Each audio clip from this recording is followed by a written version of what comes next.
In this episode, we're going to compare ETFs with ETNs. For a lot of you, we're going to talk about ETNs for the first time. And then we're going to compare mutual funds with exchange-traded funds. Meet the new boss. Same as the old boss.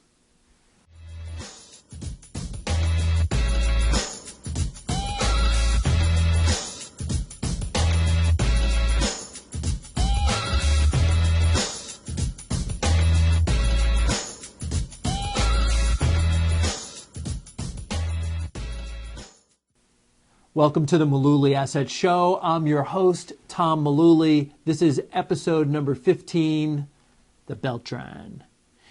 In this episode, just like all the others, what we do is we get topics that we're talking about with our clients and we turn them into questions. A lot of times, we wind up getting questions directly from clients. So if you're thinking about a topic that you'd like us to cover, get in touch with us. It's probably going to wind up on a future video. So the format of these videos, the way they work, Casey reads the questions to us. I try and answer them the best we can. Casey, what's on tap? First question today. What's the difference between an ETF and an ETN? That is such a great question. And thanks for paying attention on Twitter and seeing that. So exchange-traded funds and exchange-traded notes sound the same. One's an ETF, one's an ETN. What's the difference? An exchange-traded fund is a basket of investments. It could be stocks, it could be bonds, but it's a basket. And you can't really get hung up on an exchange-traded fund that it only trades 5,000 or 7,000 or 10,000 shares a day. That really shouldn't matter that much. With an exchange-traded fund, the underlying basket, the components of it, are really what matter the most. And if you look at, say, the top 50 stocks that make up an exchange-traded fund, they could have millions and millions of shares traded every day. ETFs, they're priced during the market hours. Their prices get updated every 15 seconds based on what's happening with the underlying stocks. So we kind of have a good grasp on what happens with an ETF, an exchange-traded fund. But what the heck is an ETN? That's an exchange-traded note. Now, you don't see them very often. In fact, I think the ratio is something like 10 to 1 ETFs to ETNs. But you're going to find exchange-traded notes often are issued when you're trying to invest in currencies or in commodities. Now, think about, in the world of currencies and commodities, there's a lot of leverage. And so, in addition to just buying the underlying commodity, you can also invest through ETNs and also some ETFs, but in ETNs, in leveraged funds. So you can buy, if you think the price of gold is going way up, you could buy a double leveraged fund or a triple leveraged fund. There are things out there. Likewise, if you think that the price of a commodity is going down, you could buy a double leveraged fund inverse or a triple inverse fund. They work that way. But the main thing, the key thing that you've got to remember with ETNs, very different from ETFs. ETN is an exchange-traded note. It's an unsecured debt instrument. It's a senior debt instrument of the company that issues that. So you're not completely invested in the currency or the commodity. You're more like taking a bet on how that company is going to do. So a good way to wrap this all up is with an exchange-traded fund where you've got that underlying basket, that gets repriced every 15 seconds. So technically, you've got some market risk. You've got tracking error, and that there might be a little bit of slippage in your price. But with an exchange-traded note, you don't have that tracking error.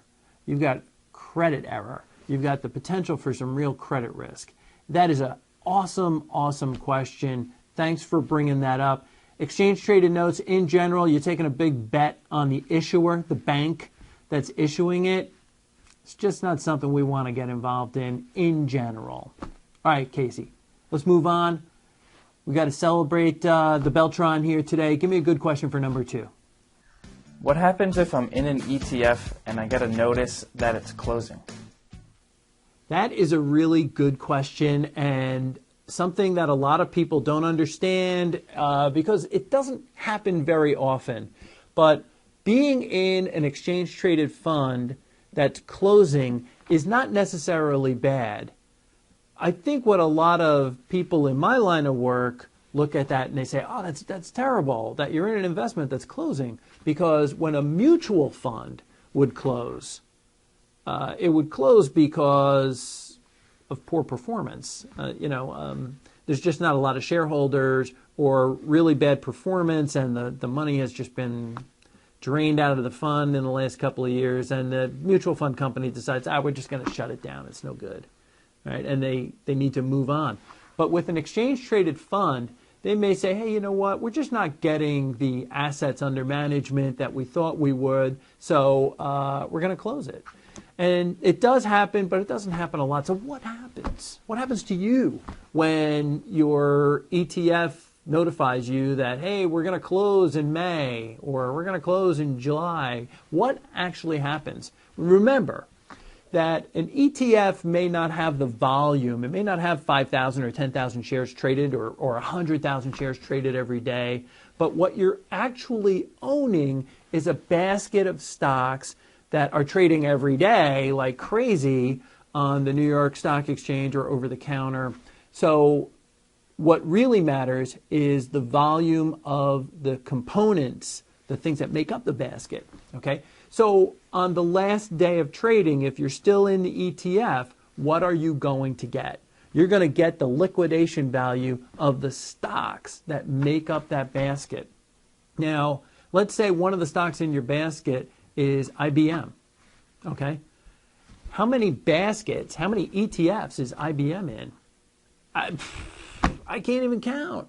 They're in so many. So just because your ETF is closing and they're going to liquidate it at the end of the day today, doesn't mean that IBM is going to go down, doesn't make it a bad investment. All that's happening is this basket's closing, you're going to get the closing price that day. And you're going to get money deposited back into your account.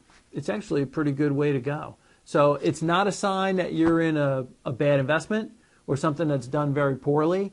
It's just another opportunity to do something else. I thought that was really a very good question to ask, and something that doesn't come up very often. A lot of people just don't understand it. So good one to close out on. Okay, that wraps up episode 15, the Beltran. Thanks for watching. Episode 16, our next one is going to be, let's see, John Stearns, who we talked about in episode 12, will be back because he wore 12 with the Mets, but he also wore 16. So, and then also another famous 16 back from the 80s, the Doctor, Dr. K. Thanks for the memories on that one. Okay, thanks again for watching. If you're watching this on YouTube, don't forget to hit that red button down there that says subscribe. We'll see you next on episode number 16.